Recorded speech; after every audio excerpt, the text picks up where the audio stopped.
என்னம்மா பண்ணிட்டு இருக்கீங்க? என்ன செய்றீங்க? மெதுவடை செய்ய போறேன். மெதுவடை. சென்னையில இருந்து வந்தோம். ம்.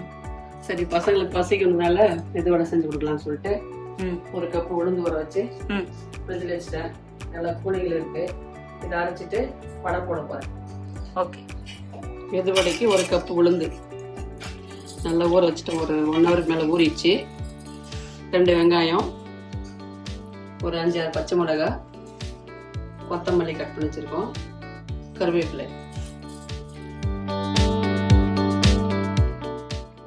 மாவு அரைச்சாச்சு. இப்போ 2 ஸ்பூன் அரிசி மாவு, தேவையான அளவுக்கு சால்ட்,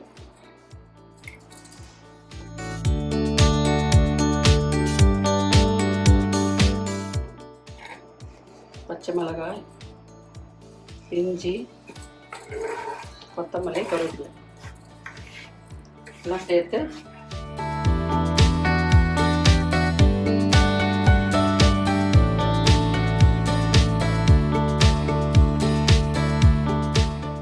இன்னைக்கு தான் டிமார்ட்ல வாங்கினோம். டிமார்ட் கடாய் தான் இது. எப்படி இருக்கு பாருங்க. ஒரு பிஞ்ச் சோடா மாவு, இட்லி சோடா. தோசை சொல்றேன் இல்லையா?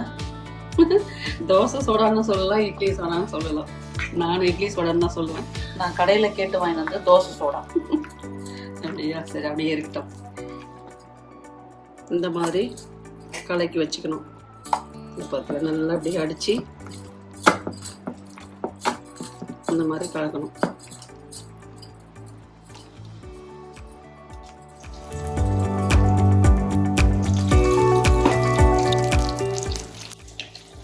இப்படி எடுத்துக்கணும். இந்த பெரிய வரல இப்படி வரணும். ஓகே.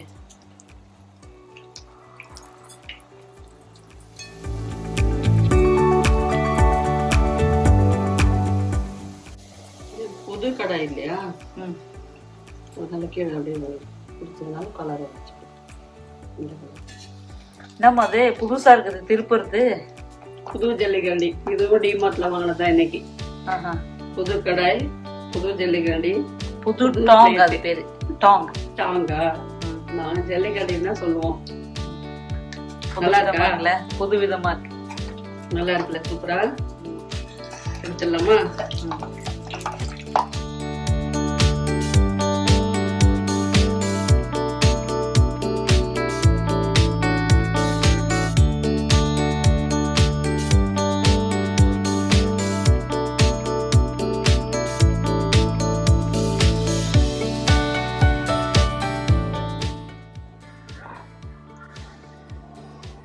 மெதுவடை ரெடி ஆயிடுச்சு.